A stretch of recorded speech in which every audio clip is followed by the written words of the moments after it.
लड़की हैरान रह गई जब उसने पाया कि परीक्षा में उसकी जगह लेने वाली व्यक्ति वही थी जिसे उसके सालों से गुमशुदा माता पिता ने गोद लिया था। उसी पर लड़की को एहसास हुआ कि उसकी पिछली जिंदगी की त्रासदी उसके खुद के माता पिता ने ही रची थी। असल में लड़की एक बार पहले भी जन्म ले चुकी थी। पिछले जन्म में उसके माता पिता दक्षिण में व्यापार करने गए थे और फिर उनका कोई पता नहीं चला। माता पिता को खोजने के लिए लड़की ने अपनी सारी संपत्ति बेच दी, कड़ी मेहनत से पढ़ाई की ताकि दक्षिण के एक विश्वविद्यालय में प्रवेश पा सके और उनके किसी भी सुराग की आशा में उसने उसे सीधे प्रवेश दिलाने वाली गणित प्रतियोगिता तक छोड़ दी। वह दक्षिण के दूर दराज शहरों में घूमती रही। बेमकसद खोज, कई वर्षों की दौड़ भाग और चिंता ने इतनी कम उम्र में उसके सिर में सफेद बाल ला दिए और वह गंभीर बीमार पड़ गई। लेकिन अंत में उसने दक्षिण के सभी शहर छान डाले, फिर भी माता पिता का कोई पता नहीं चला। आखिरकार उसे पता चला कि उसके माता पिता तो पहले से ही उत्तर में बस चुके थे और उन्होंने एक नई बेटी को गोद ले लिया था। जब वे अपने मिशन को पूरा कर सम्मान के साथ घर लौटे तो लड़की खुशी खुशी आगे बढ़कर अपना परिचय देने गई, लेकिन माता पिता ने अनजान बनकर उसे पहचानने से इनकार कर दिया। उनके साथ चल रही गोद ली हुई बेटी हंसती मुस्कुराती रही और वहीं लड़की का जीवन ठहर गया। जब उसने दोबारा आंखें खोली तो खुद को फिर से कॉलेज की प्रवेश इच्छा सूची वाले दिन पाया। इस बार वह वही गलती दोबारा नहीं दोहराएगी। उसने दृढ़ता से वही विश्वविद्यालय लिखा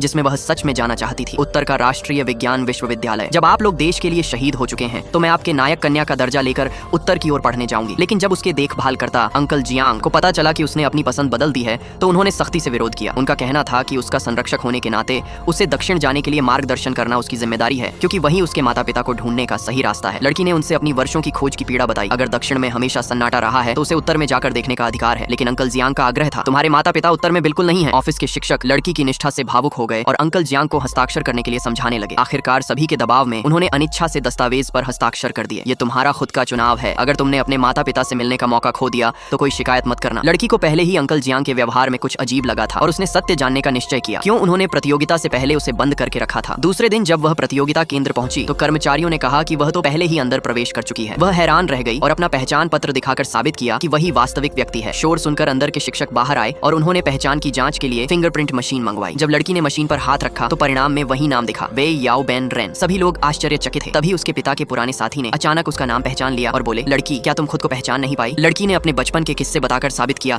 कि वही असली वे याओ है। ये सुनकर उस अंकल को याद आया कि कल नया पहचान पत्र बनवाते समय फोटो में कोई गड़बड़ हुई होगी और लड़की भी समझ गई कि असल मामला क्या है। पिछले जन्म में उसे पता चला था कि गोद ली हुई बेटी का नाम भी उसके जैसा ही था। वह समझती थी कि यह इसलिए क्योंकि माता पिता उसे बहुत याद करते थे, पर असल में वे हमेशा यह चाहते थे कि गोद ली बेटी उसकी पहचान लेकर उसी की जगह बन जाए। इसलिए प्रतियोगिता से पहले उन्होंने उसे जानबूझकर बंद कर दिया ताकि गोद ली बेटी उसके नाम से परीक्षा दे सके। दुखद यादों से भरी लड़की ने आंसू भरी आंखों से शिक्षक से सच्चाई की जांच की विनती की। जांच के बाद शिक्षकों ने अंदर मौजूद दूसरी वे याओ को बुलाया। वहीं लड़की ने उसे देखते ही पहचान लिया, वही है गोद ली हुई बेटी। वो बोली, शिक्षक आप गलती कर रहे हैं। मैं तो गांव से आई एक सामान्य प्रतियोगिता प्रतिभागी हूँ। मैंने गलती से पहचान पत्र खो दिया था और एक दयालु अंकल ने नई पहचान पत्र दिलाने में मदद की।